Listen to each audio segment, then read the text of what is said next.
اس سے پاکستان میں بھی تباہی ہوئی، اور اس سے آپ نے یہ بھی دیکھا کہ پاکستان کا انٹرنیشنل امیج جو تھا وہ شدید اس کو نقصان پہنچا۔ تو تحریک انصاف کی جانب سے جس قسم کے سگنلز آ رہے ہیں، گزشتہ روز بھی ایک ممبر پارلیمنٹ ہمارے ساتھ تھے، وہ کہہ رہے تھے بڑا غلط فیصلہ ہے جوڈیشل کمیشن تشکیل دیا جائے، سڈنلی کیا وہ صرف سیاست برائے سیاست کر رہے ہیں؟ کیونکہ خود عمران خان کے زمانے میں بھی اس کو بین کیا گیا تھا، جب وہ وزیر آباد دھرنا ہوا تھا اس وقت بھی بڑی وائلنس ہوئی تھی۔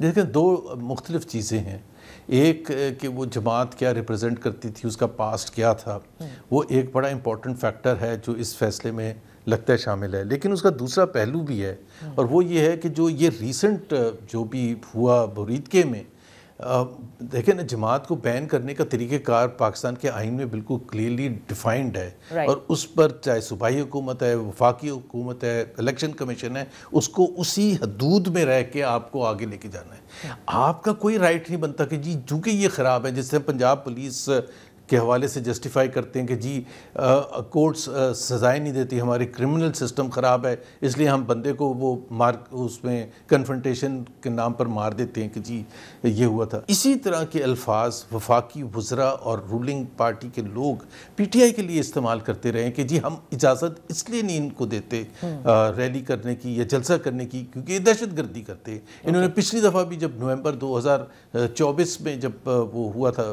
اسلام آباد میں مارکا، تو ان کے اوپر الزام ہے کہ انہوں نے دہشت گردی کی تھی، رینجرز کے لوگوں کو مارا تھا۔ جب حکومت ایک ایکسکیوز ڈھونڈتی ہے لوگوں کو مارنے کے لیے، اس کے پاس کوئی ایکسکیوز نہیں ہے۔ They have to, whether you are the government or whether you are the opposition or religious party, آپ کو اسی حدود میں رہ کے، آپ کے لیے نہیں ہے کہ آپ کے پاس رائٹ ہے وہ سٹیپ اٹھانے کا۔ بالکل جوڈیشل انکوائری وہ ایک الگ آپ کیس ہے آپ کا، یہ آپ کے ریزنز ہیں کہ ہم اس کو بین کرنا چاہتے ہیں۔ Point taken. So T L P پہ آپ تو کلیئر ہیں کہ ہاں جی بین ہونا چاہیے، اور اس قسم کی کوئی بھی ایسی جماعت جو کہ ماضی میں بھی جنہوں نے ووٹ بینک توڑنے کے لیے، ایتھنک ڈیوائڈ کے لیے یا پھر کسی اور مقصد کے لیے بنائی گئی ہو، اس سے پاکستان کی جو امیج ہے وہ بھی خراب ہوتا ہے اور ایکسٹریمزم میں بھی اضافہ ہوتا ہے۔ اب آتے ہیں، کیونکہ آپ نے ذکر کیا پاکستان تحریک انصاف کا، ہم بات کر رہے تھے، یہ جو معاملات ہیں زبیر صاحب، خیبر پختونخوا کے وزیر اعلیٰ کی ملاقات، یہ سیٹل نہیں ہو رہے۔ اب is it such a big issue کہ اگر ملاقات ہو جائے تو آپ کے نزدیک حکومت کو کیا نقصان پہنچ سکتا ہے، اور نہ ہو تو حکومت کو کیا فائدہ پہنچ سکتا ہے؟ دیکھیں، اس کا نقصان تو پاکستان کو ہے سب سے زیادہ، اور مجھے تو میں حیران ہوں کہ 2025 میں ہم وہ 1950s اور 60s اور 70s وغیرہ کی اور ارلی پیریڈز کی سیاست کو دوبارہ دہرا رہے ہیں اور کسی نہ کسی طرح سے جسٹیفائی کر رہے ہیں۔ حکومت کی میں بات کر رہا ہوں، ایک بڑا کلیئر ہے، پاکستان کا آئین ہے، اس آئین میں کلیئرلی لکھا ہوا ہے کہ کس کی رائٹ ہے لوگوں کو ریپرزینٹ کرنے کی، as chief minister, as prime minister. P T I is by for the most popular political party in KP. No one can claim otherwise, despite جو بھی حرکتیں 2024 کے الیکشن میں کی ہیں، مخصوص نشستیں زبردستی حاصل کرنے کے لیے کی ہیں، اس کے باوجود انہوں نے 90 یا 92 ووٹس لیے اور چیف منسٹر بنے۔ یہ پی ٹی آئی کے لیڈر کا رائٹ ہے وہ جس کو مرضی نومینیٹ کریں، یہ ہمارا یا آپ کا رائٹ نہیں ہے کہ ہم اس کے بارے میں یہ کہیں کہ جی یہ تو بندہ صحیح نہیں ہے۔ جب مجیب الرحمان کو آپ یہ رائٹ دے سکتے تھے، اور میں ریفر کر رہا ہوں نواز شریف کا، جب آپ ان کو وہ یہ کہتے ہیں کہ جی مجیب کو ٹرانسفر کرنی چاہیے تھی پاور کیونکہ وہ الیکشن میں جیت کے آئے تھے، عوام کو ریپرزینٹ کرتے تھے، تو سہیل افریدی نے کیا کیا؟ واٹ ہے سہیل افریدی؟ اور ان کا کیوں نہیں رائٹ ہونا چاہیے کہ وہ عمران خان کے ساتھ ملاقات کریں؟ کیوں روکا جا رہا ہے؟ مطلب یہ تو جواب انہوں نے دیکھا ہے، روکا کیوں جا رہا ہے؟ جبکہ یہی فیسلٹی وہ کہتے ہیں کہ جی وہ کنوکٹڈ ہے، تو نواز شریف بھی کنوکٹڈ تھے۔ میں یہ نہیں کہہ رہا کہ وہ صحیح کنوکٹڈ تھے، بٹ ہی واز کنوکٹڈ، چاہے وہ لندن میں جب بیٹھے تھے یا جیل میں بیٹھے تھے، وہ اپنے لیڈرشپ سے ملتے تھے۔ بلکہ آپ کو یاد ہوگا پی ٹی ایم کی جب فرسٹ گورنمنٹ بنی ہے تو پرائم منسٹر سمیت پوری کابینہ لندن پہنچی تھی۔ یہ تو مجھے یاد ہے، لیکن زبیر صاحب، رانا صاحب تو یہ کہتے ہیں، رانا ثناء اللہ صاحب نے ابھی 2 روز قبل یہ بات کہی کہ اگر مشاورت کر بھی لیتے ہیں، ملاقات ہو جاتی ہے اور پھر کابینہ بھی تشکیل ہو جاتی ہے تو کل عدم ہوگی، کیونکہ سپریم کورٹ کا جو فیصلہ ہے میاں نواز شریف صاحب کے کیس کو لے کر، اس میں یہی تھا کہ نہ تو وہ پارٹی کی قیادت کر سکتے ہیں کوئی بھی مجرم، اور نہ یہ کوئی سیاسی فیصلے کر سکتے ہیں۔ تو پھر پہلے آپ سیاسی فیصلے، آپ کی تو کابینہ، اور میں آپ کو یہ بھی بتا دوں کہ صرف کابینہ کے لوگ لندن نہیں جاتے تھے، ہر ہفتے ایون وہ جو 15 دن کے بعد پیٹرول انکریز کرنے کا ڈیسیجن ہوتا ہے پاکستان میں کہ جی 15 تاریخ کو اور لاسٹ آف دا منتھ کو، وہ بھی ویڈیو کانفرنس کال ہوتی تھی. نواز شریف اور اسحاق ڈار وہاں لندن میں بیٹھے ہوتے تھے، اور یہاں وفاقی وزراء جو تھے، جو بھی رسپانسبل تھے، پرائم منسٹر اور اس کے ساتھ ساتھ فائنینس منسٹر اور دوسرے ایک دو اور جو منسٹر تھے، وہ ان کی مرضی سے پرائس انکریز یا کم ہوتی تھی. ابھی آپ وہ مطلب اس حد تک وہ انوالو تھے ڈیسیجن میکنگ میں. یہ پی ڈی ایم کی گورنمنٹ کے دوران کی بات کر رہے ہیں زبیر صاحب، یہ پی ڈی ایم کے گورنمنٹ جی جی جی فرسٹ پی ڈی ایم کی گورنمنٹ جب بنی تھی تو فرسٹ کیوں کہہ رہے ہیں 2022-2023 وائی فرسٹ. اچھا، لیکن ابھی آپ کو لگتا ہے کہ میاں نواز شریف صاحب کسی بھی ڈیسیجن کے اندر اب شہباز شریف صاحب انہیں کنسلٹ کرتے ہیں؟ اب مجھے نہیں پتا کہ وہ کنسلٹ کرتے ہیں یا نہیں کرتے ہیں، لیکن مجھے یہ ضرور پتا ہے کہ یہ جو بھی حرکتیں ہو رہی ہیں، انکلوڈنگ جو آپ نے کہا کے پی میں چیف منسٹر کو ہم نہیں بننے دیں گے، اور تمام سٹیٹمنٹس آئیں اور اب ان کو نہیں ملنے دیں گے، یہ جہاں تک جس نواز شریف کو میں جانتا ہوں وہ ان کی یہ تھنکنگ نہیں ہے، کی ناٹ بی ان کی یہ تھنکنگ. سو میرا تو خیال ہے کہ وہ کمپلیٹلی سائڈ لائن ہو چکے ہیں، اور ان کے پاس ظاہر ہے کوئی بھی ایسا پتہ نہیں بچا جس سے وہ انفلوئنس کر سکیں شہباز شریف کی حکومت کی ڈیسیجن میکنگ، بیکاز شہباز شریف کے پاس خود ڈیسیجن میکنگ کے لیے کچھ نہیں ہے، وہ بھی ٹوٹلی ڈیپینڈ کرتے ہیں اسٹیبلشمنٹ.